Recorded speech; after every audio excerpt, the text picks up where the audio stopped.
যে এক রাজা ছিলেন। তো সেই রাজা একদিন রাজসভায় উপবেশন করছেন, আর একজন ব্যক্তি রাজাকে সভার মধ্যে, ভারী সভার মধ্যে এসে বলছেন যে মহারাজ, আপনার রাজ্যে প্রজারা যেই প্রকার সুতার বস্ত্র পরিধান করে, আপনি সেই প্রকার সুতার বস্ত্রই পরিধান করেন, এতে আপনার রাজ গরিমা প্রকাশিত হয় না। আরে আপনি তো রাজা, আপনার তো ইন্দ্রের পোশাক পরা উচিত। রাজা বলল, ইন্দ্রের পোশাক পরব? বলে হ্যাঁ, ইন্দ্রের পোশাক পরবে, তবেই তো রাজার শোভা। রাজা বলল, ইন্দ্রের পোশাক কোথায় পাবো? বলে ওর জন্য কোনো চিন্তা করবেন না, আমাকে কিছু ধন দৌলত দেন, আমি আপনাকে ইন্দ্রের পোশাক এনে দিচ্ছি। রাজা মন্ত্রীকে বলছেন, যাও কোষাগার উন্মুক্ত করে দেয়, যত ধন লাগে দিয়ে দাও, আরে আমাকে ইন্দ্রের পোশাক এনে দিই। বলে কতদিন সময় লাগবে? ডেলিভারি দিতে যতটুকু সময়। এখন ওই ঠগ ব্যক্তি কয়েকদিন পরে একটা খালি ট্যাঙ্ক কিনে এনেছে। খালি একটা ট্যাঙ্ক নিয়ে এসে রাজার কাছে বলছেন যে মহারাজ, আমি আপনার জন্য একেবারে দেবলোক থেকে ইন্দ্রের পোশাক এনেছি, কিন্তু এই পোশাকের একটা বৈশিষ্ট্য রয়েছে যে যাদের পিতৃ পরিচয়ের ঠিক নাই তারা এই পোশাক দেখতে পাবে না, যাদের বাবার ঠিক আছে তারা এই পোশাক দেখতে পাবে। এখন রাজা বলছে ঠিক আছে, ইন্দ্রের পোশাক বের করো। তো আসলে পোশাকের নামে কিছুই নাই। ওই ব্যক্তি হাতটা খালি উঁচু করে বলছে, মহারাজ এই দেখছেন, এই হচ্ছে ইন্দ্রের পাগড়ি। রাজা তো কিছুই দেখতে পাচ্ছে না, আসলে তো কিছুই নাই। কিন্তু রাজা মনে মনে চিন্তা করছে যে আমাদের তো রাজ পরিবারের কোনো ঠিক নাই, রাজারা বহু রানীর সঙ্গে মেলামেশা করে, আর রানীরাও অনেক সময় অনেকের সঙ্গে ব্যভিচারী হয়ে পড়ে, তাই বোধ হয় আমার বাবার ঠিক নাই, সেই জন্য আমি দেখতে পাই না। আর যদি আমি না বলি আর সবার লোকেরা যদি দেখতে পায়, তাহলে আমি অমর্যাদিত হয়ে যাব, সবার মধ্যে অপমানিত হয়ে যাব। সঙ্গে সঙ্গে রাজা বলছেন, হ্যাঁ হ্যাঁ হ্যাঁ, অতি সুন্দর, অতি সুন্দর। সভার মধ্যে যারা বসেছিল তারা বলছে যে ওহো, আমরা তো আসলে কিছুই দেখতে পাচ্ছি না। প্রত্যেকে নিজে নিজে বিচার করছে যে আমরা তো কিছুই দেখতে পাচ্ছি না, আমি তো কিছুই দেখতে পাচ্ছি না, বাকি সকলে বোধহয় দেখতে পাচ্ছে। এখন আমি যদি না কিছু বলি তাহলে আমি অপমানিত হয়ে যাব। প্রত্যেকে নিজে নিজে বলতে শুরু করছে, ওহো অতি সুন্দর, অতি সুন্দর। সকলেই বলতে শুরু করেছে। এরপরে আরেকটা বস্তু বের করে, কিছুই তো নাই, ট্যাঙ্কের ভিতর থেকে খালি হাত বের করে রাজার পাগড়ি খুলে নিয়েছে আর বললেন, মহারাজ এই ইন্দ্রের পাগড়ি। বলে মহারাজকে এমনি পরিয়ে দিয়েছে, আসলে কিছুই নাই। এরপরে মহারাজের জামা খুলে দিয়েছে, দিয়ে খালি হাত বের করে বলছেন, মহারাজ এই হচ্ছে ইন্দ্রের জামা। রাজা বলছে, বাহ বাহ, অপূর্ব অপূর্ব। আর সকলেই পরস্পর মনে, প্রত্যেকেই চিন্তা করছে যে আমি বোধহয় দেখতে পাচ্ছি না, আর সবাই দেখতে পাচ্ছে, তা আমি কেন পেছনে থাকি? ঘরে গিয়ে না হয় মাকে জিজ্ঞাসা করে নেবো, এখন তো বলে দিই বাবার ঠিক আছে কিনা। এখন সবাই বলছে, বাহ মহারাজ বাহ, অতি সুন্দর, অতি সুন্দর। রাজা মনে মনে চিন্তা করছে, সবার সকলেই অতি সুন্দর বলছে, আমি কেন পিছনে থাকি? সেও রাজাও বলছে অতি সুন্দর, অতি সুন্দর। আর রাজার সমস্ত জামা খুলে নিয়ে সেই জামা পরিয়ে, ইন্দ্রের জামার নামে খালি গায়ে রাজাকে একেবারে বসিয়ে দিয়েছে। এরপরে আবার হাত তুলে বলছে যে মহারাজ এই দেখুন ইন্দ্রের ধুতি। এই ইন্দ্রের ধুতি বলে কি করেছে, রাজার একেবারে ধুতি খুলে দিয়েছে।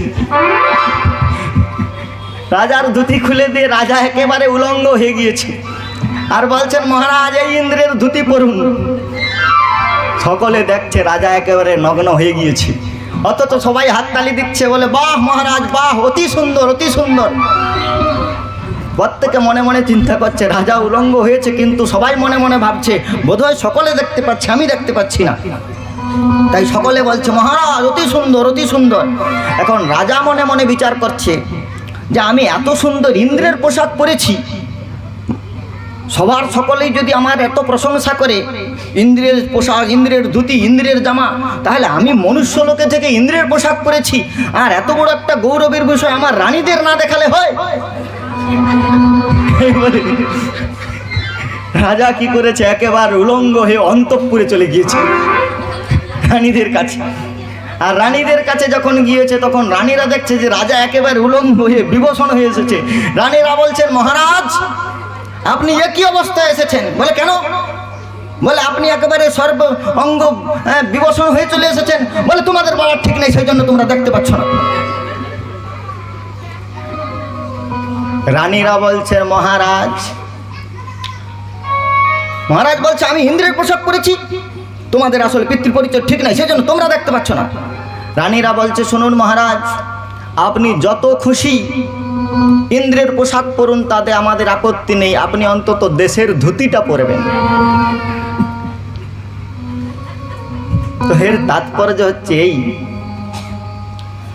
যায় উত্থান পাদস্য সুরুচি সুনীতিস্তয়। উত্থানপাদ রাজার দুই পত্নী ছিল, সুরুচি আর সুনীতি। রাজা উত্থানপাদ সুরুচিকে অত্যন্ত প্রীতি করতেন, কিন্তু সুনীতির প্রতি কোনো আদর ছিল না। এখানে দেখুন, রাজা উলঙ্গ, সবাই দেখছে, অথচ বাহ বাহ করে হাততালি দিচ্ছে।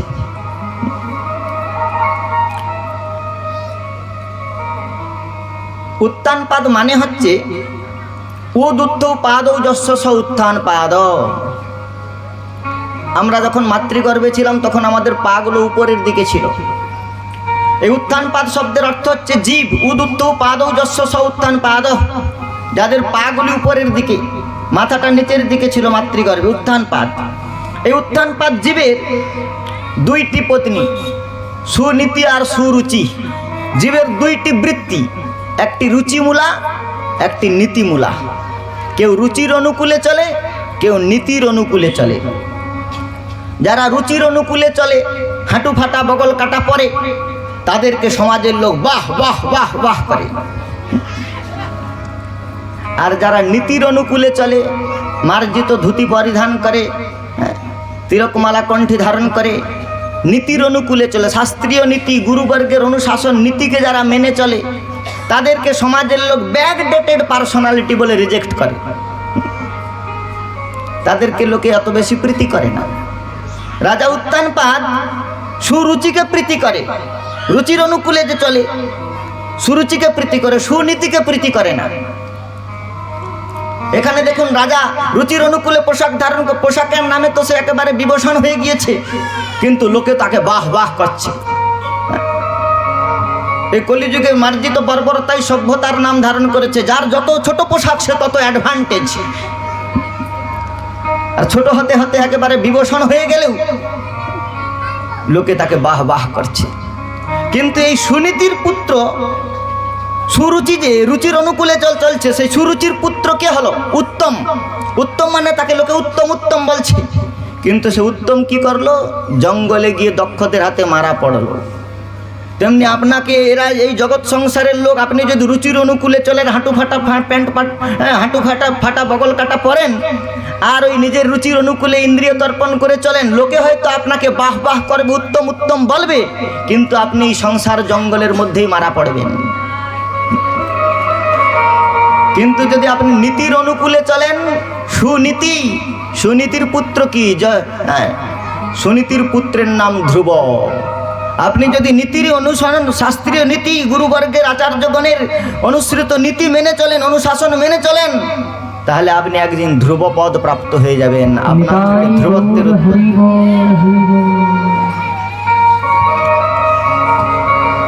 যায় উত্থান পাদস্য সুনীতি সুরুচিস্তয় সুরুচির প্রেয়সী পত্ন নেতরাম যৎসুত ধ্রুব।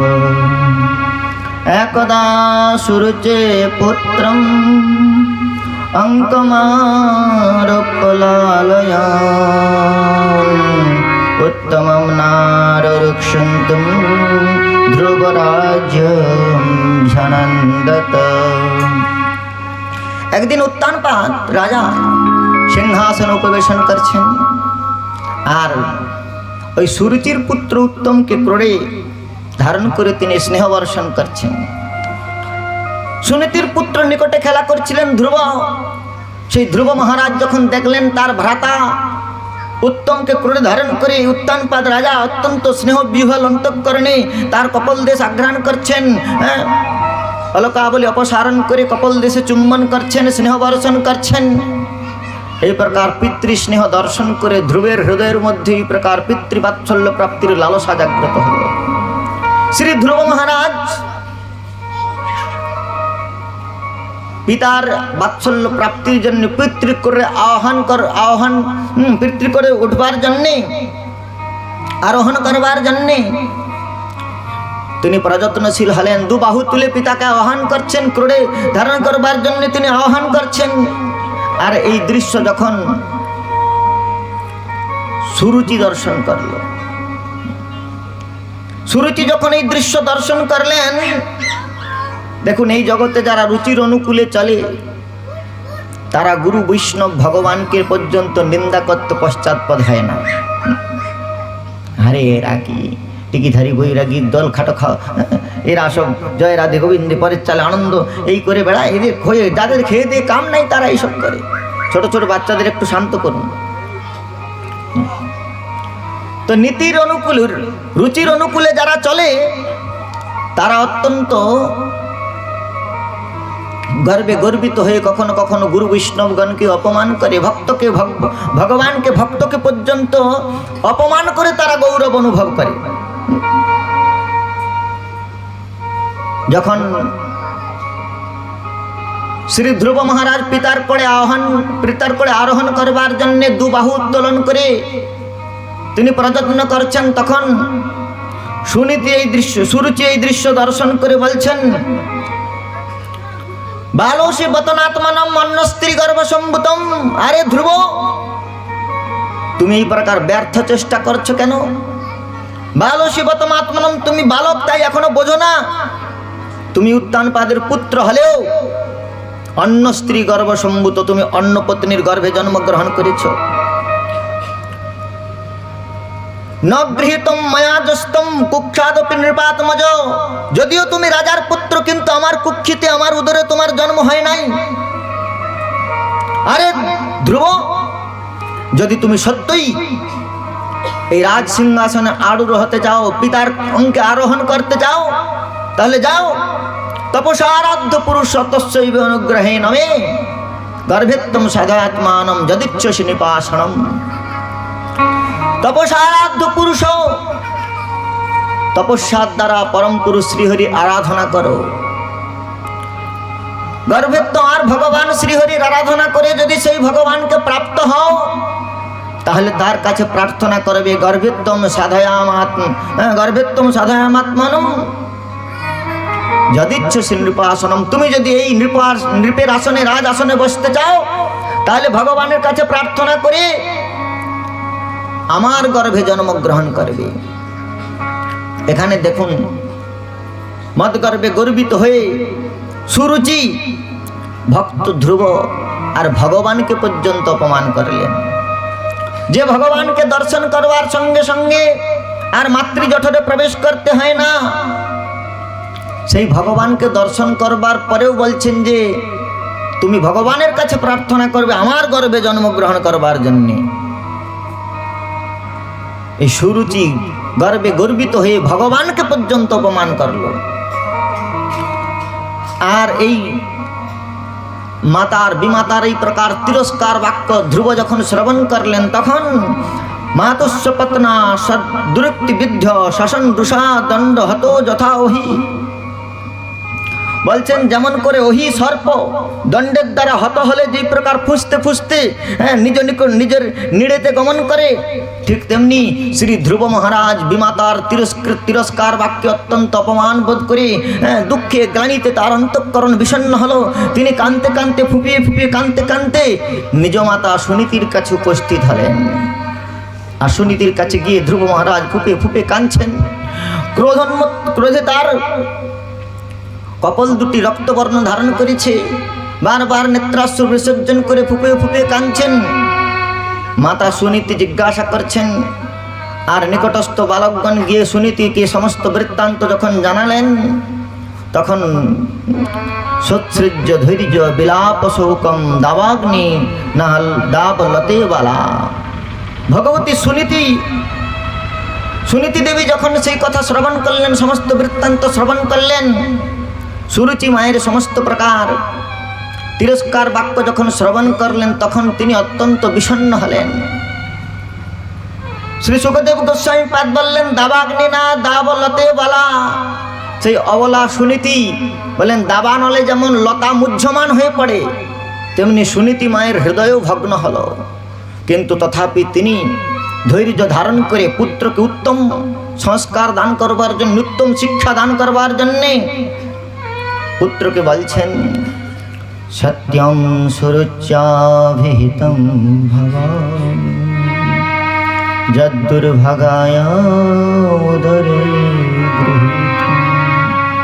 হে পুত্র শোনো, তোমার বিমাতা সুরুচি কোন অন্যথা বাক্য বলে নাই। সত্যম সুরুচ্যাভিহিতম ভবান মে, আমার বিষয়ে তোমার বিমাতা যে তিরস্কার করেছে সেটা সত্যই। যদ্দুর্ভাগায় উদরে গৃহীতম, তুমি আমার মতো দুর্ভাগিনীর উদরে জন্ম লাভ করেছ। দেখুন সুনীতি মায়ের সংস্কার কি প্রকার। সুনীতি সন্তানের হৃদয়ে যাতে বৈরী প্রতিহিংসা প্রজ্বলিত না হয়, সেজন্য সুনীতি মা সমস্ত অপমান বোধকে সহন করেও পুত্রকে কি প্রকার শুভ সংস্কার দিচ্ছেন। এই জন্যই তো বলছেন জননীর সংস্কার। হিরণ্যকশিপুর পুত্র প্রহ্লাদ অত বড় একটা অসুরের পুত্র হয়েও প্রহ্লাদ বিষ্ণু ভক্তি পরায়ণ, কেননা কয়াধুর সংস্কার তার মধ্যে বিদ্যমান রয়েছে, মাতৃ হৃদয়ের সংস্কার। আমাদের গুরুপাদ পদ্ম বলতেন, যে সংসার সংস্কৃতির ধারক হচ্ছে নারী, একজন আদর্শ নারী একজন আদর্শ জননী হতে পারে। একজন আদর্শ জননী একজন আদর্শ সন্তানকে জন্মদান করতে পারে, আর একজন আদর্শ সন্তান একটা আদর্শ সমাজকে দিশাদর্শন করাতে পারে। ঈশ্বরচন্দ্র বিদ্যাসাগর প্রথমে ছিলেন, মায়ের জন্য একটা শাল কিনে নিয়ে গিয়েছেন। মা বলছে, গ্রামের সকলে শীতে কষ্ট পাচ্ছে আর আমি শাল গায়ে দেব। মায়ের এই একটি বাক্য বিদ্যাসাগরকে দয়ার সাগরে পরিণত করেছিল। মাতৃ হৃদয়ের সংস্কার কি প্রকার। ভগবতী সুনীতি দেবী, তিনি উত্তানপাদ রাজার প্রথম পত্নী, অধিকার সমান তারও রয়েছে। অন্য কেউ হলে গিয়ে রাজার সঙ্গে লড়াই করত, কিন্তু সুনীতি দেবী বলছেন, সত্যম সুরুচ্যাভিহিতম ভবান মে যদ্দুর্ভাগায় উদরে গৃহীতম। হে পুত্র ধ্রুব, তুমি তোমার বিমাতার প্রতি কোনো প্রকার দোষ দৃষ্টি করিও না।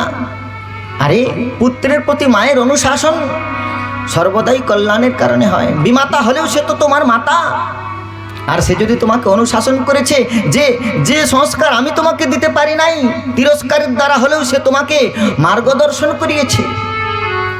কেননা এই জগতে সেই সে পরম বন্ধু, সেই পিতা মাতা, শ্রীকৃষ্ণ চরণে যে প্রেম ভক্তি দাতা। হে পুত্র ধ্রুব, এই সংসারে পিতামাতার কর্তব্য হচ্ছে সন্তানকে বিষ্ণু ভক্তি পরায়ণ করা। আমি তোমাকে অনেক শুভ সংস্কার দিয়েছি, কিন্তু পদ্মপলাশলোচন শ্রীহরির আরাধনার উপাসনার বিষয় তোমাকে শিক্ষা দেয় নাই। আজ তোমার বিমাতা তিরস্কার করে হলেও তোমাকে সেই মার্গদর্শন করিয়েছে। তাই হে পুত্র ধ্রুব, আত্মিষ্ট তত্ত্বাত বিমৎসরত্বম, তুমি তোমার সেই বিমাতার প্রতি মৎসরতা পরিত্যাগ করো।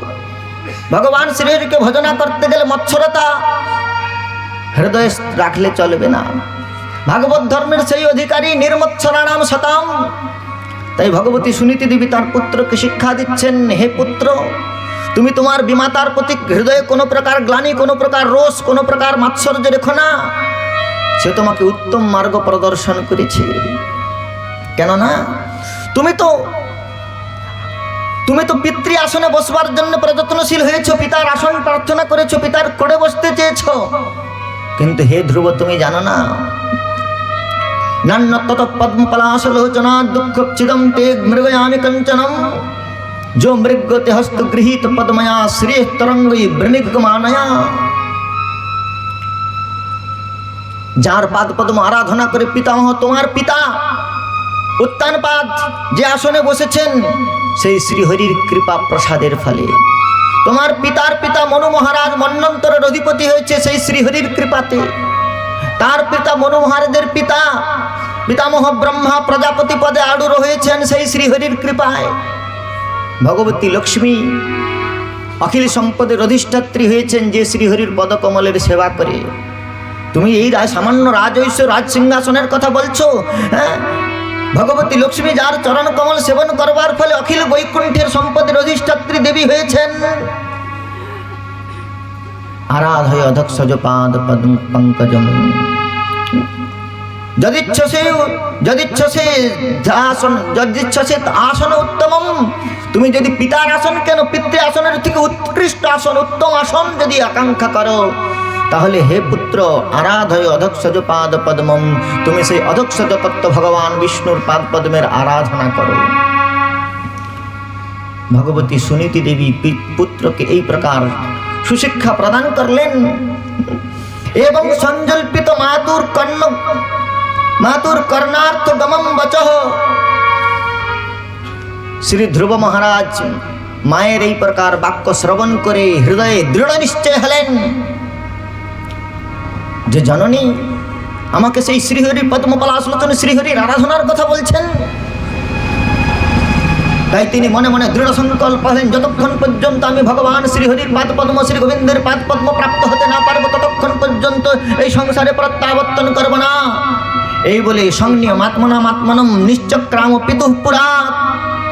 এই বলে শ্রী ধ্রুব মহারাজ হৃদয়ে অত্যন্ত গ্লানি ভরে বেদনায় দুঃখে মায়ের সংস্কারে সংস্কৃত হয়ে অত্যন্ত বিষণ্ণ চিত্তে সংসার পরিত্যাগ করে একদিন নিশ্চক্রাম পিতুঃ পুরাৎ, রজনী শেষ হওয়ার পূর্বেই মাতৃ অঙ্কে শায়িত ছিলেন ধ্রুব।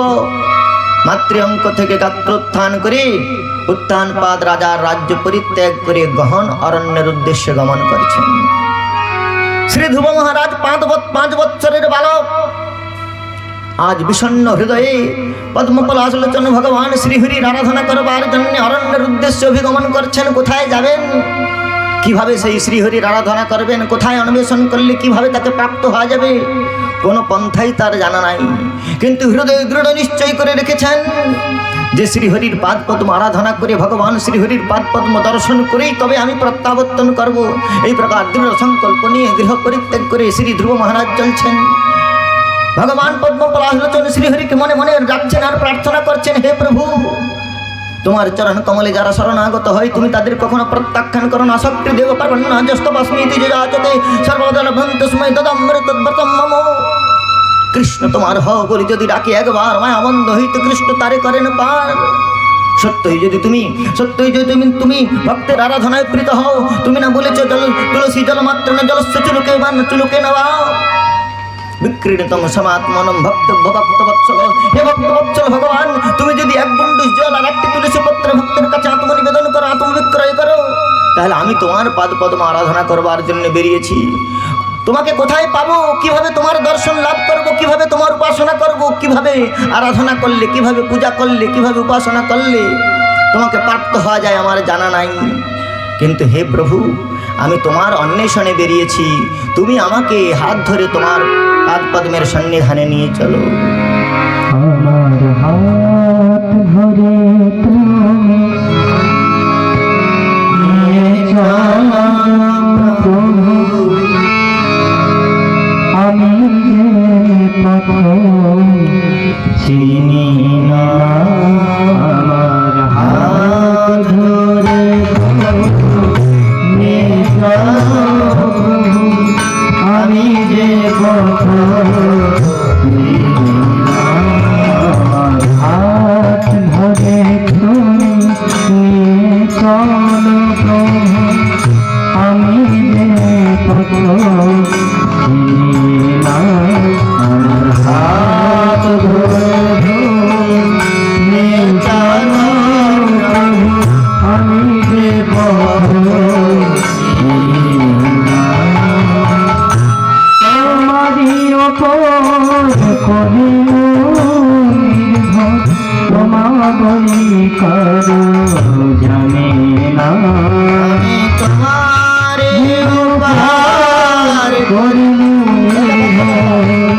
তোমারি কারো জানি না তোমারি ওপর করিল নির্ভর তোমারি কারো জানি না তোমারি ওপর করিল নির্ভর তোমারি কারো জানি আরে সামনে না ধরে তুমি সর্বপ্রভু আমি যে পথ হাত ধরে তুমি প্রভু আমি যে পথ চিনি না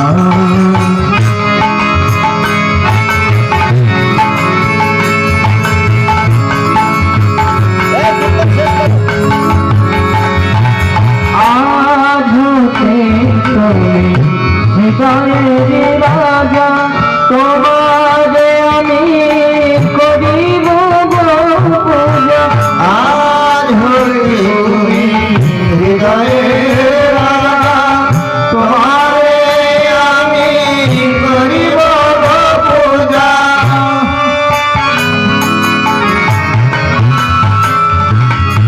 আজ হতে তুমি হৃদয়ের রাজা তোমারে আমি করিব পূজা আজ তুমি হৃদয়ের রাজা তোমারে আমি করিব পূজা দেহের কোনা কিছু রাখিব না কারো কথা আমি মানি না কিছু রাখিব না কারো কথা মানি না কারো কথা মানি না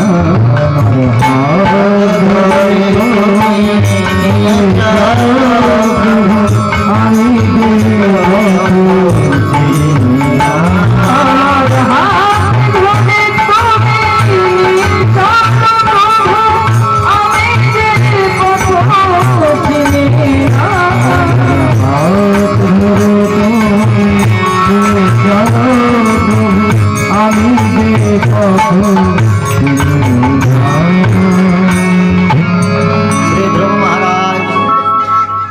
বিষণ্ণ চিত্তে যখন শ্রীহরি রণবেশন করবার জন্য যাচ্ছেন, তখন শ্রী ভগবান আর স্থির থাকতে পারলেন না।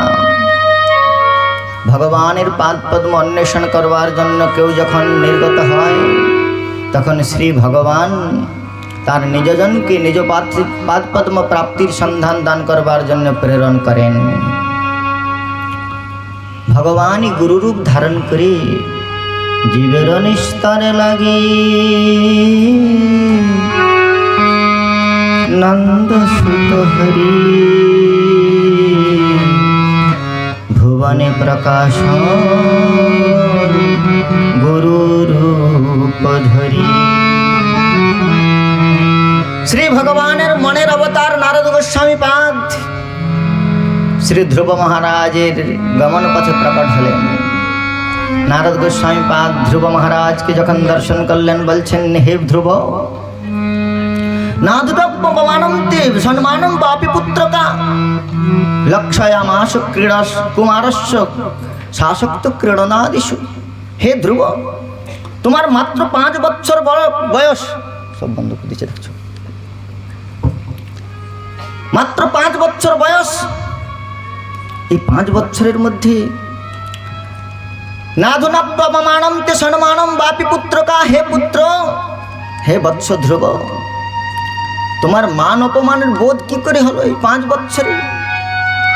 লক্ষয়ামাস কুমারস্য শাসক্ত ক্রীড়নাদিষু। দেখো দেখো, তোমার মতো এই সমস্ত বালকেরা আজ কি প্রকার ক্রীড়া রসে মত্ত রয়েছে, খেলা রসে মগ্ন রয়েছে, তাদের মান অপমানের বোধ নেই। আর তুমি এই 5 বছরে মান অপমান বোধ নিয়ে, অপমান বোধ করে তুমি পিতৃরাজ্য পরিত্যাগ করে গহন অন্ধকারে অরণ্যের অভিমুখে যাচ্ছ। অরণ্যে কত ব্যাঘ্র ভল্লুক আদি রয়েছে। পন্থাস্তু কোটি শতবৎসর সম্প্রগম্য কল্প কল্পান্তর ধরে যুগ যুগান্তর ধরে ঋষিগণ মুনিগণ তপস্বীগণ যার পদকমলের বিচিন্তন করে ধ্যান অবস্থিত জগতেন ধ্যানাবস্থিত অন্তঃকরণে যার পাদ পদ্মের স্মরণ মাত্র প্রাপ্ত হয়। কল্পকল্পান্তর ধরে যোগীগণ যোগ করে, তপস্বীগণ তপস্যা করে, মুনিগণ মনন করে যে শ্রীহরির সাক্ষাৎ দর্শন লাভ করতে সমর্থ হয় নাই, তুমি 5 বছরের বালক সেই অচিন্ত অগম্য অগাধ অনন্ত গুণগণ সমন্ত ভগবান শ্রী গোবিন্দকে দর্শন করবার জন্য বেরিয়েছ। হে ধ্রুব, ফিরে যাও তুমি। জানো না এ মার্গ অত্যন্ত গহন, খুরস্ব ধরে নিশ্চিত দূরত্বয়া দুর্গম পথস্তৎ কবয় বদন্তি। এই দুর্গম পথ সাধনার পথ, অতি দুর্গম। সদ্গুরু ভগবানের কৃপা হলেই সেই পথে চলা যায়। গুরু কৃপার যষ্টি ধারণ করে এই সাধনার পথে চলতে হয়, অন্যথায় কত বড় বড় তপস্বী, কত বড় বড় যোগী, কত বড় বড় মুনি তারা পদস্খলিত হয়ে গিয়েছে। 60,000 দিব্য বৎসর জলের নিচে তপস্যা করেও সৌহরি ঋষি পদস্খলন হয়ে গিয়েছে। তাই এই পথ গুরু বৈষ্ণবের কৃপার আলোকে প্রকাশিত হয়। গুরু বৈষ্ণবের কৃপার আলোকে এই পথের দিশা লাভ করা যায়। হে ধ্রুব, তুমি ফিরে যাও। লক্ষ্যয় মাস ক্রমারস্য শাসক্ত ক্রীড়নাদিষু, তোমার মতো বালকের এখনো ক্রীড়ার মগ্ন রয়েছে। ধ্রুব মহারাজকে যখন প্রত্যাবর্তনের কথা বললেন, তখন শ্রী ধ্রুব মহারাজ শ্রী নারদ গোস্বামী পাদের চরণ কমল নিপতিত হয়ে ফুপিয়ে ফুপিয়ে কাঁদতে লাগলেন আর বলছেন, হে নারদ ঠাকুর, আমি নিশ্চয় করে বেরিয়েছি, যতক্ষণ পর্যন্ত আমার প্রিয়তম প্রভু পদ্মপলাশলোচন শ্রীহরির সাক্ষাৎ দর্শন লাভ না করব, ততক্ষণ পর্যন্ত আমি আর পিতৃভবনে পিত্রালয়ে নিজ গৃহে প্রত্যাবর্তন করব না। তাতে আমার মৃত্যু যদি হয় তাও স্বীকার্য। শ্রী ধ্রুবের এই প্রকার নিশ্চয়াত্মিকা বৃত্তি সাধনার এই প্রকার দৃঢ় অনুরাগ দর্শন করে শ্রী নারদ গোস্বামী পাদ অত্যন্ত প্রসন্ন হলেন। প্রসন্ন হয়ে শ্রী নারদ গোস্বামী পাদ ধ্রুব মহারাজকে 12 অক্ষর মন্ত্রেতে दीक्षा प्रदान कर लें। श्री ध्रुव महाराज के नारद गोस्वामी पाद 12 अक्षर मंत्र दान कर लें। ओम नमो भगवते वासुदेवाय, ओम नमो भगवते वासुदेवाय, ओम नमो भगवते वासुदेवाय, ओम नमो भगवते वासुदेवाय, ओम नमो भगवते वासुदेवाय, ओम नमो भगवते वासुदेवाय, ओम नमो भगवते वासुदेवाय, ओम नमो भगवते वासुदेवाय, ओम नमो भगवते वासुदेवाय, वासुदेवाय नंदनंदनाय, वासुदेवाय नंदनंदनाय, वासुदेवाय नंदनंदनाय, वासुदेवाय नंदनंदनाय, नंदनंदनाय देवकीनंदनाय, नंदनंदनाय देवकीनंदनाय, नंदनंदनाय यशोदनंदनाय, नंदनंदनाय यशोदनंदनाय,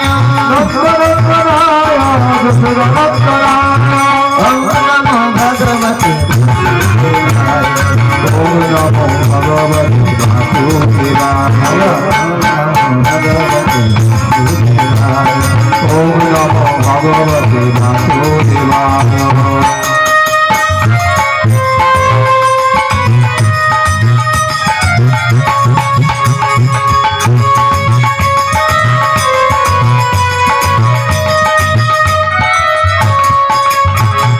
वासुदेवाय शंकरशनाय, वासुदेवाय शंकरशनाय, वासुदेवाय शंकरशनाय, वासुदेवाय शंकरशनाय, शंकरशनाय नंदनंदनाय, शंकरशनाय नंदनंदनाय, नंदनंदनाय यशोदनंदनाय, नंदनंदनाय यशोदनंदनाय, नंदनंदनाय यशोदनंदनाय, नंदनंदनाय यशोदनंदनाय, ओम नमो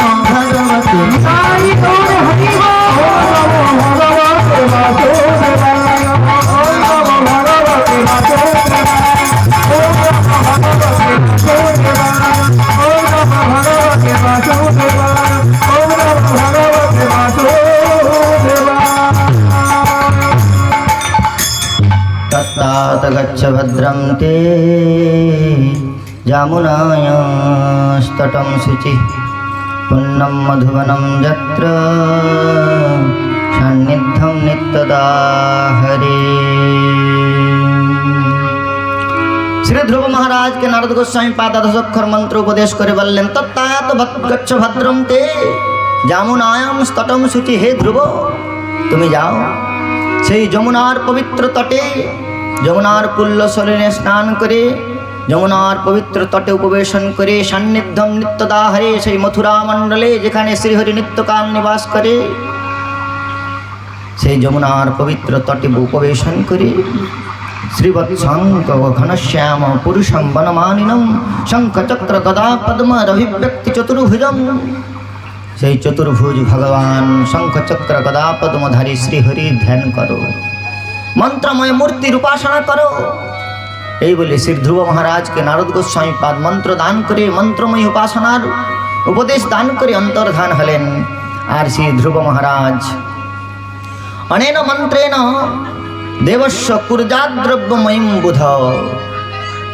শ্রী ধ্রুব মহারাজ যমুনার পবিত্র জলে স্নান করে শুচি হয়ে পত্র পুষ্পাদি আহরণ করে বালুকা দ্বারা শ্রী বাসুদেবের মূর্তি নির্মাণ করে প্রথমে দ্রব্যময়ী পূজা করলেন। সাধককে প্রথমে দীক্ষা গ্রহণ করবার পরে দ্রব্যময়ী অর্চনা করতে হয়। অর্চাবতারের প্রত্যেক সাধকের ভগবত অর্চন করা কর্তব্য। ভগবত বিগ্রহের অর্চন করলেই গুরুপাদ পদ্ম মন্ত্র দান করেন, সম্বন্ধ দান করেন। কিন্তু সম্বন্ধের কথা পরিচয় করিয়ে দিলেও, যেমন ব্রাহ্মণ বিবাহ সম্প্রদান করলো, পিতা নিজ কন্যাকে পতির করে অর্পণ করলো, সম্বন্ধ যোজনা করে দিলেন, কিন্তু সম্বন্ধ দৃঢ়ীকৃত হবে কখন? বলে পতির সেবা করতে করতে তার সঙ্গে সম্বন্ধটা যেমন সুদৃঢ় হবে, তেমনি ভগবত সম্বন্ধে সম্বন্ধীভূত করে দিলেন গুরুদেব। দীক্ষাকালে ভক্ত করে আত্মসমর্পণ, সেই কালে কৃষ্ণ তারে করে আত্মসম। শ্রীকৃষ্ণ নিজের বলে অঙ্গীকার তো করে নিলেন, কিন্তু শ্রীকৃষ্ণের সঙ্গে অনুরাগের সম্বন্ধ প্রগাঢ় হবে কেমন করে? বলে সেবা করতে করতে। দ্রব্যময়ী সেবা, ভগবানকে ভোগ দেয়া, ভগবানকে স্নান করানো, শৃঙ্গার করা, অর্চন করা, এই দ্রব্যময়ী সেবা করতে করতে ভগবানের প্রতি মমত্ব বুদ্ধি আসবে, অনন্য ভাব জাগবে, ইষ্টের প্রতি অনন্যতা জাগবে। আর যখন ইষ্টের প্রতি অনন্য ভাব সুদৃঢ় হয়ে যাবে, তখন আর দ্রব্যময়ী অর্চন না করলে কেবল মানস সেবা। প্রথম থেকেই মানস সেবা করলে মানস সেবা পুষ্টি লাভ করে না, কেননা চিত্ত অত্যন্ত চঞ্চল। ভগবানের দ্রব্যময়ী সেবা করতে করতে করতে করতে ধীরে ধীরে যখন ভগবত স্বরূপে, যে স্বরূপের অর্চনা করবে, এই জন্য প্রত্যেক গোস্বামীর পৃথক পৃথক ঠাকুর। শ্রীরূপ গোস্বামী পাদের, গোবিন্দদেব জীব গোস্বামী পাদের, শ্রী রাধা দামোদর, গোপাল ভট্ট গোস্বামী পাদের, রাধারমণ, প্রত্যেক গোস্বামীগণের ইষ্টদেব আলাদা আলাদা। কেন? বলে তারা ওই ওই স্বরূপে অত্যন্ত মমত্ব স্থাপন করেছে, প্রীতি স্থাপন করেছে। প্রত্যেক আরাধকের, প্রত্যেক সাধকের ইষ্টদেব পৃথক, তত্ত্ব তো একই, কিন্তু প্রত্যেকেই তার প্রীতিপূর্বক একটা নাম রেখেছে, ভগবানও স্বীকার করেছেন সেই বস্তু। তো সেই প্রকার প্রথমে দ্রব্যময়ী অর্চনা, দ্রব্যময়ী অর্চনা করতে করতে ধীরে ধীরে ধীরে ধীরে মানস সেবার মধ্যে প্রবেশ হবে। ধ্রুব মহারাজ প্রথমে দ্রব্যময়ী অর্চনা করলেন, কুর্যাৎ দ্রব্যময়ী বুধ। আর তারপরে দ্রব্যময়ী অর্চনা করতে করতে যখন মন্ত্রনিষ্ঠতা প্রাপ্ত হলেন, ইষ্টের প্রতি সরাগ ভাব উৎপন্ন হল, হৃদয়ে ইষ্টের প্রতি পরম অনুরাগ উৎপন্ন হলো, তখন অনুরাগী সাধক ইষ্টকে প্রত্যক্ষ করতে চান। তার আর মূর্তিতে প্রীতি হয় না, কেবল স্বরূপে নয়। হে নাথ, বিগ্রহ নয় কো তুমি সাক্ষাৎ ব্রজেন্দ্রনন্দন, আর সত্যই যদি তুমি ব্রজেন্দ্রনন্দন হও, তাহলে আমার সম্মুখে তোমার সেই নয়নাভিরাম রূপ প্রকট করো। উদগ্র লালসায় সাধক যখন উপাসনা করেন, শ্রী ধ্রুব মহারাজের সাধন উৎকণ্ঠা কি প্রকার বললেন? ত্রিরাত্রান্তে ত্রিরাত্রান্তে কপিত্থ বদরাসন আত্মবিত্ত অনুসরণ মাসম নির্ণয় চয়ন হরি। ধ্রুব মহারাজ সাধন করতে শুরু করলেন। এই প্রকার দৃঢ়তার সঙ্গে লগ্নের সঙ্গে সাধন করছেন। ত্রিরাত্রান্তে কপিত্থ বদরাসন 3 রাত্রির অন্তর অন্তর তিনি বেল আর বদরাসন মানে কুল, এই জাতীয় টক জাতীয় ফল, বনে তো ওই জাতীয় ফলই পাওয়া যায়, ওই ফল খেয়ে আরাধনা করতে শুরু করছেন 3 রাত্রি অন্তর অন্তর। আত্মবৃত্তি অনুসরণ, আত্মবৃত্তি দিয়ে হৃদয় দিয়ে শ্রীহরির ধ্যান করছেন, মন্ত্রময় উপাসনা করছেন। আর এইভাবে 1 মাস অতিবাহিত হলো। তাতেও যখন ভগবত সাক্ষাৎকার হলো না, তখন সাধনাকে আরো তীব্র করে দিলেন, আরো তীব্রভাবে সাধন করতে শুরু করলেন। তখন দ্বিতীয়ম চ তথা মাসম ষষ্ঠর ভোকাদিনে, দ্বিতীয় মাসেতে 6 দিন অন্তর অন্তর তৃণপর্ণাদিভি শীর্ণই, শুকনো পাতা, গাছের শীর্ণ পত্র, শুকনো পাতা আদি, শুকনো তৃণ আদি গ্রহণ করে মাত্র সাধন করতে শুরু করলেন। তাতেও যখন ভগবত সাক্ষাৎকার হলো না, তখন তৃতীয় মাসে এসে তৃতীয় চ আয়ন মাসম নবমে হনি, 9 দিন অন্তর অন্তর অব্যক্ষ উত্তম শ্লোকম উপাধাবৎ সমাধিনা, কেবল যমুনার জল পান করে সমাধি যোগেতে ধীরে ধীরে প্রবিষ্ট হচ্ছেন ধ্রুব। আর যখন কেবল যমুনার জল পান করছেন, তখন ভগবতী যমুনা দেবী অত্যন্ত বাৎসল্য ভরে বিহ্বল হয়ে উঠলেন। বৈকুণ্ঠে গিয়ে ভগবান বিষ্ণুকে নিবেদন করছেন। বল্লভাচার্য টিকার মধ্যে বলছেন, ভগবতী যমুনা মহারানী বলছেন যে ধ্রুব আমার জল অর্থাৎ আমার পক্ষে স্তন পান করে আমার তটে এই প্রকার কঠিন সাধন করছে। হে প্রভু, এই 5 বৎসরের বালকের এই প্রকার কঠিন তপস্যা, এই প্রকার কৃচ্ছ সাধন, মুখ তার শুষ্ক হয়ে গিয়েছে, বদন ম্লান হয়ে গিয়েছে, আমি দেখতে পারছি না। হে প্রভু, আপনি গিয়ে ধ্রুবকে দর্শন দান করুন। ভগবান বিষ্ণু হেসে বলছেন, হে যমুনে, তুমি যদি ধ্রুবকে পুত্ররূপে অঙ্গীকার করেছ, তাহলে সেই ধ্রুবের প্রতি আমার অনুকম্পা হতে কি আর বাকি রয়েছে? কিন্তু শোনো যমুনে, তোমার পুত্র ধ্রুবকে ধ্রুবত্বে প্রতিষ্ঠিত করতে চাই আমি। ধ্রুব আমার সাধনার ধ্রুবক হয়ে থাকবে। ধ্রুবের সাধনা সৃষ্টির অন্তিম লগ্ন পর্যন্ত লোকে দৃষ্টান্ত রূপে উপস্থাপন করবে। তাই ধ্রুবকে ধ্রুবপদে প্রতিষ্ঠিত করবার জন্য আমি এখনো প্রতীক্ষা করতে চাই। আর এদিকে চতুর্থমপি বৈ মাসম দ্বাদশে হনি, চতুর্থ মাসে এসে 12 দিন অন্তর অন্তর বায়ুভক্ষজিত শ্বাস, কেবল প্রাণায়ামের দ্বারা বায়ুমাত্র গ্রহণ করে ধ্রুব মহারাজ সাধন করতে শুরু করলেন। আর 5ম মাস যখন প্রাপ্ত হলো, তখন শ্রী ধ্রুব মহারাজ ধৈর্য ধারণ করতে পারলেন না। ধ্যান ব্রহ্মপদৈকেন তস্থৌ স্থানুরিবাচলং, ধ্যানের দ্বারা তিনি কি করলেন, যে পৃথিবীর অঙ্গুষ্ঠ মাত্রের উপর দাঁড়িয়ে তিনি সাধন করতে শুরু করলেন। যেই না প্রাণায়াম যোগে সমস্ত প্রকার আত্মবৃত্তিকে অন্তর্মুখী করে, যেই না প্রাণবায়ুকে নিরোধ করে নিয়েছেন, ধরিত্রী দেবী টলায়মান হয়েছেন। ধরিত্রী দেবী ধ্রুবের পদভার সহন করতে পারছেন না, ধরিত্রী প্রকম্পিত হচ্ছে। আর শ্রী ধ্রুব মহারাজ যেই না প্রাণবায়ুকে অবধারণ করে নিয়েছেন, সঙ্গে সঙ্গে চরাচরের সমস্ত প্রকার গতি স্তব্ধীভূত হয়ে গিয়েছে।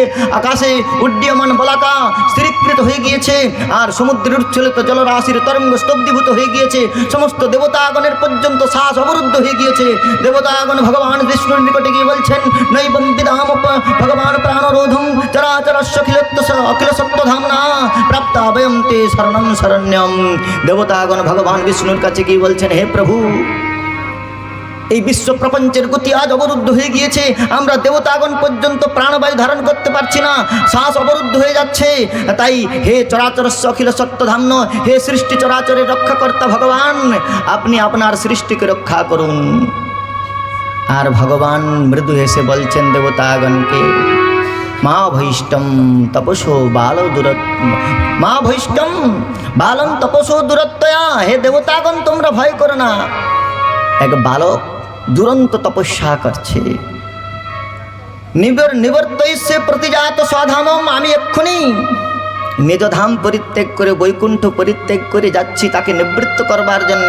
জানো হে দেবতাগণ, উত্তানপাদ ময়ী সঙ্গতাত্মা, উত্তানপাদ নন্দন ধ্রুব তার প্রাণবায়ুকে অবরুদ্ধ করেছে। আমার সঙ্গে তার আত্মতত্ত্বকে এই প্রকার বিলীন করে দিয়েছে যে তার শ্বাস অবরুদ্ধ, তার সঙ্গে সঙ্গে বিশ্ব প্রপঞ্চে চরাচরের গতি অবরুদ্ধ হয়ে গিয়েছে। তাই জানো, আমার এই প্রকার উত্তানপাদ পুত্র উত্তম ভক্ত ধ্রুবকে দর্শন দিতে নয়, আমি ধ্রুবকে দর্শন করতে যাব। হরিতাই গৌর হরি বল। শ্রী ভগবান ছন্দময় গতিতে গরুর পৃষ্ঠে আরোহণ করে শ্রী ধ্রুব মহারাজকে দর্শন করতে আসলেন। ভগবান এসে দর্শন করতে এসেছেন, আর এদিকে ধ্রুব মহারাজ নিমিলিত নেত্রে তিনি পদ্মপলাশলোচনে শ্রীহরির অন্তঃকরণে ধ্যান করে শ্বাসবায়ু অবরুদ্ধ করে অঙ্গুষ্ট মাত্র বৃদ্ধাঙ্গুষ্টের উপর ভর করে দাঁড়িয়ে রয়েছেন। ভগবান ছন্দময় গরুর পৃষ্ঠে আরোহণ করে সামনে এসে দাঁড়িয়ে স্মিত হাসছেন, কিন্তু ধ্রুব মহারাজ নেত্রে অন্তর্হৃদয় চিদাকাশে সেই শ্রীহরির ধ্যান করছেন। ভগবান কি করলেন, সঙ্গে সঙ্গে তার নিজের চিন্ময় মূর্তিকে হৃদয়ের কাছ থেকে যেই না অপসারণ করলেন, সঙ্গে সঙ্গে জলবিহীন মৎস্য যেমন করে ব্যাকুলিত হয় তেমনি অত্যন্ত ব্যাকুলিত অন্তঃকরণে শ্রী ধ্রুব মহারাজ নেত্র অনুমিলিত করলেন। আর সঙ্গে সঙ্গে সন্মুখে সেই অতুল্য প্রেমমণ্ডিত প্রেমণ্ডন তীর্জগৎ মনসা করিসি মুরলী কলপূজিত সর্বাদ্ভুত চমৎকারকারী লীলা কল্লোল বারিধি পদ্মপলাশলোচন ভগবান শ্রীহরিকে দর্শন করলেন। শ্রী ধ্রুব মহারাজ ইন্দ্রিয়ের অধীশ্বর ঋষিকেশকে দর্শন করে তার সমস্ত ইন্দ্রিয়গুলি প্রফুল্লিত হলো। গোবিন্দকে দর্শন করে আনন্দিত তার চিত্ত বিহ্বল হয়ে উঠল। কিন্তু 5 বৎসরের বালক স্তবন করতে চাইছেন, তার হৃদয়ের সমস্ত শত শত ভাবের সরিতা যেন বাণী প্রবাহ হয়ে উদ্গৃত হয়ে শ্রী ভগবানকে স্তবন করবার জন্য ব্যাকুলিত হয়েছেন। কিন্তু কিভাবে স্তবন করবেন? 5 বৎসরের বালক, স্তবন করবার ভাষা তার জানা নাই। তাই ভগবান কি করছেন, কৃতাঞ্জলি ব্রহ্মময়েন কম্বুনা পস্পর্শ বাল কৃপয়া কপোলে, তিনি সেই ব্রহ্মময় ব্রহ্মজ্ঞানময় শঙ্খ শ্রী ধ্রুবের কপালে যেই না স্পর্শ করলেন, সঙ্গে সঙ্গে ধ্রুব মহারাজ স্তবন করতে শুরু করলেন। যন্ত প্রবিশ্য মম বাচমিমাম প্রসুপ্তম সঞ্জীবত্তখিল শক্তিধরস্বধাম अन्यांस्तहस्तचरणश्रवणात्तगादीन् प्राणान्नमो भगवते पुरुषाय तुभ्यम् जन्तु प्रविश्य मम वाचिमां प्रसुप्तम्। हे भगवान, আপনি প্রতিটি জীবের ইন্দ্রিয়ের সঞ্জীবনী শক্তি, আপনি আছেন বলেই জীব ক্রিয়াশীল হয়েছে, দর্শনেন্দ্রিয় দর্শন করতে সমর্থ হয়েছে, শ্রবণেন্দ্রিয় শ্রবণ করতে সমর্থ হয়েছে, বাক পানি পাদ বায়ু উপস্থ আদি ইন্দ্রিয়গুলো নিজ নিজ ক্রিয়াতে অভিনিবিষ্ট হতে পেরেছে কেবল আপনার অবস্থিতির কারণে। পরমাত্মা ভগবান যবে হবে অন্তর্ধান ভস্মকীট কৃমি অবশেষ,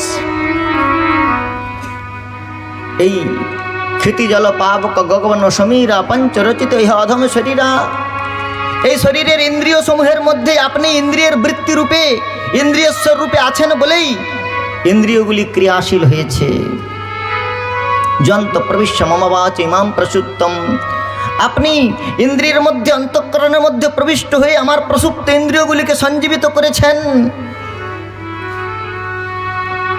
হে অখিল শক্তিধর ভগবান শ্রীহরি, তোমার চরণ কমলে আমার প্রার্থনা। হ্যাঁ প্রভু, ভক্তগণ তোমার নিরন্তর স্তবন করেন।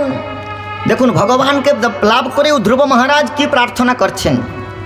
ধ্রুব মহারাজ বলছেন, প্রভু আপনি নয়নাভিরাম রূপ নিয়ে আমার সম্মুখে উপস্থিত হলেও আমি জানি আপনি চিরদিন আমার সামনে এই প্রকার দণ্ডায়মান থাকবেন না। কিন্তু যারা আপনার নিত্য দর্শন করতে চায়, যারা আপনার অনুক্ষণ প্রতিক্ষণ নির্নিমেষ দর্শন লাভ করতে চায়, তাদেরকে একটি উপায় অবলম্বন করতে হবে। ভগবান কোনোদিন কারোর সামনে নিরন্তর চিরদিন দণ্ডায়মান থাকবে না, কিন্তু অনুক্ষণ যদি ভগবত সঙ্গ করতে হয় তাহলে কি করতে হবে? বললেন, বৈষ্ণব সঙ্গেতে মন আনন্দিত অনুক্ষণ সদা হয় কৃষ্ণ পরসঙ্গ। ভগবত ভক্ত সঙ্গেতেই ভগবত সাক্ষাৎকার, ভগবত মাধুর্যের আস্বাদন। ভগবানকে দেখলেই ভগবানকে দেখে নেওয়া যায় না, কেননা এই প্রাকৃত দৃষ্টির সামর্থ্য নেই ভগবানকে দেখার। তাই আমাদের পরম গুরুপাদ পদ্ম ভক্তি সিদ্ধান্ত সরস্বতী ঠাকুর বলতেন, ভগবানকে দেখার একমাত্র উপায় কান দিয়ে।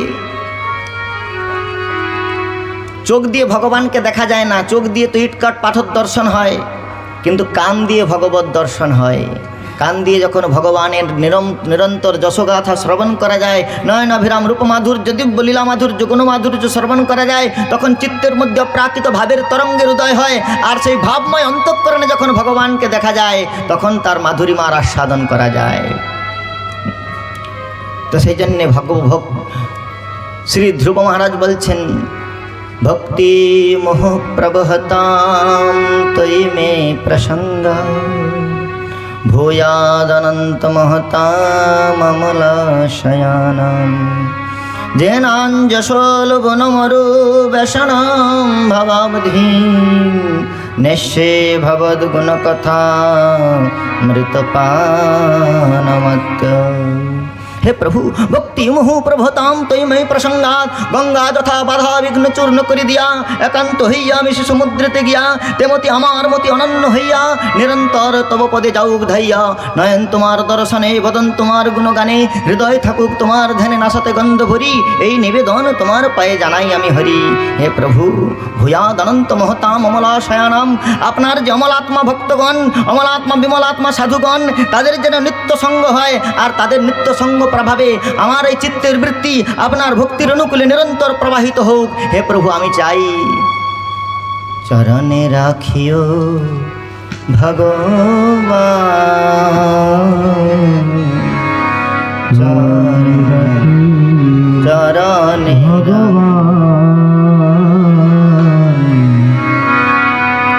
চরণে রাখিও ভগবান, চরণে রাখিও ভগবান ভগবান,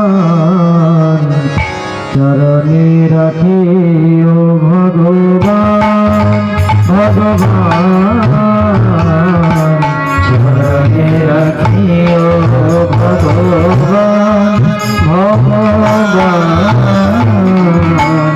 চরণে রাখিও ভগবান।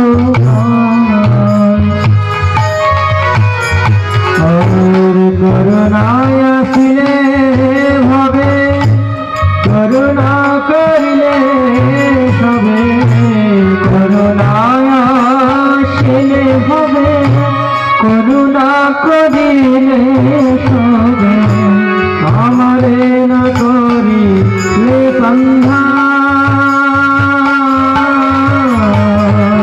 চরণে রাখিও ভগবান ভগবান, চরণে রাখিও ভগবান।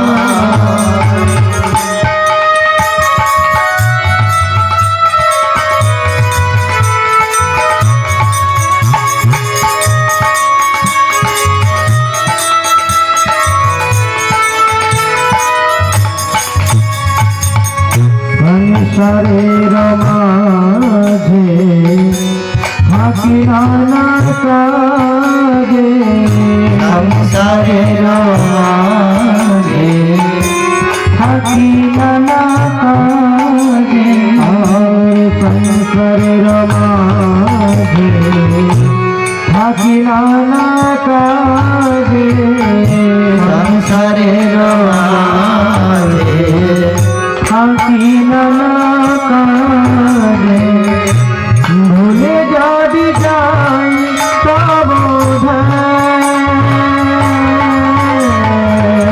ভুলে যদি যাই তব ধ্যান, ও ভুলিও না তুমি ওই অন্তর্যামী, ভুলিও না তুমি ওই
আধার দিও বলমা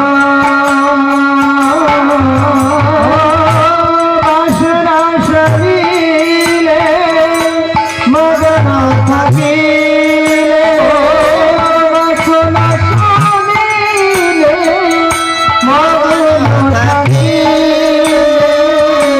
ধীরে ধীরে করিয়া বাসা চরণে রাখিও ভগবান ভগবান চরণে রাখিও ভগবান ভগবান চরণে রাখিও ভগবান চরণে রাখিও ভগবান চরণে রাখিও ভগবান। শ্রী ধ্রুব মহারাজ বলছেন স্থানাভিলাষী তপসী স্থিতোহম তম প্রাপ্তবান দেব মুনীন্দ্রগুহ্যম কাচম বিচিন্মন অপি দেবরত্নম স্বামীন কৃতার্থোস্মি বরম ন যাচে। খুব সুন্দর প্রার্থনা করছেন ধ্রুব মহারাজ। বলছেন স্থানাভিলাষী তপস্বী, আমি সিংহাসন প্রাপ্তির জন্যে স্থানের অভিলাষ করে তপস্যা করেছিলাম, কিন্তু কাঁচ খুঁজতে এসে আমি মুক্তা পেয়ে গিয়েছি, রত্ন পেয়ে গিয়েছি। তম প্রাপ্তবান দেব মুনীন্দ্র গুরিজন, দেবতাগণ মুনীন্দ্রগণ কল্প কল্প ধরে তপস্যা করে যার আরাধনা করে আমি তা আপনাকে প্রাপ্ত হয়েছি। তাই হে প্রভু, আমি আর এই রাজ্য বর প্রার্থনা করি না। শ্রী ভগবান বললেন, ধ্রুব তোমাকে দৃষ্টান্ত করে আমি জগতের কাছে রেখে এই দৃষ্টান্ত স্থাপন করতে চাই যে অন্য কামি যদি করে কৃষ্ণের ভজন, না মাগিলেও কৃষ্ণ তারে দেন সচরণ। হে ধ্রুব, আমি তোমাকে নিজ পাদ পদ্মের সেবা মাধুর্য দান করবই, কিন্তু তুমি এই ধ্রুবলোকে 36,000 বৎসর রাজত্ব করবে। তারপরে আমার সপ্তর্ষি মণ্ডল দ্বারা পরিবেষ্টিত হয়ে ধ্রুবলোকে নিবাস করবে। আর এই ব্রহ্মাণ্ডের আত্যন্তিক প্রলয় হলে তুমি আমার পরমধাম বৈকুণ্ঠ গমন করবে। শ্রী ধ্রুব মহারাজকে আশ্বাসন দিয়ে ভগবান অন্তর্ধান হলেন। ধ্রুব মহারাজ যখন প্রত্যাবর্তন করলেন তখন প্রথমবার এসে বিমাতাকে প্রণাম করলেন। দেখুন বিষ্ণু ভক্তির সংস্কার কি প্রকার। যস্যাস্তি ভক্তি ভগবতে অকিঞ্চনা সর্বৈ গুণস্তত্র সমাসতে সুরা। ভগবান শ্রীহরির চরণকমলে যার অকিঞ্চনা ভক্তি রয়েছে তার হৃদয়ে সমস্ত প্রকার দৈব গুণ প্রকাশিত হয়। যে বিমাতা তিরস্কার করল তাকে এসে ধ্রুব মহারাজ সবার প্রথমে প্রণাম করেছে। যে হিরণ্যকশিপু প্রহ্লাদের উপর এত অত্যাচার করলেন, ভগবান নৃসিংহদেব যখন বলছেন প্রহ্লাদ বরম বৃণিষ্যে, তখন প্রহ্লাদ মহারাজ বলছেন আমার এই পিতাকে উদ্ধার করুন, যার উৎপীড়নের কারণেই আমি আপনার এই প্রকার শরণাগত হয়ে ভজন করতে পেরেছি। বলে দেখুন, আমরা চিন্তা করি আমাদের ছেলেমেয়েরা আধুনিক শিক্ষায় শিক্ষিত হয়ে মানুষ হবে। আরে এডুকেশন সিস্টেমের মধ্যে হিউম্যানিটি ডেভেলপ করবার এনভায়রনমেন্ট নাই, ম্যাটেরিয়ালস নাই। সেখানে কেবল ডাক্তার, মাস্টার, ইঞ্জিনিয়ার তৈরি করবার কিছু প্রসিডিওর রয়েছে, কিন্তু মনুষ্যত্ববোধ, বিবেকবোধ, আত্মবোধ, সৌভ্রাতৃত্ববোধ, সৌজন্যবোধ, অন্যের প্রতি সহিষ্ণুতা, পরপীড়ায় কাতরতা, এই সমস্ত দৈব গুণগুলি কেবল ভগবত ভক্তির মাধ্যমেই লাভ হয়। যস্যাস্তি ভক্তি ভগবতে অকিঞ্চনা, ভগবানেতে যার অকিঞ্চনা বৃত্তি রয়েছে তার হৃদয়ে সমস্ত দৈব গুণগুলি প্রকাশিত হয়। কৃষ্ণ ভক্তে কৃষ্ণের গুণ সকলই সঞ্চারে।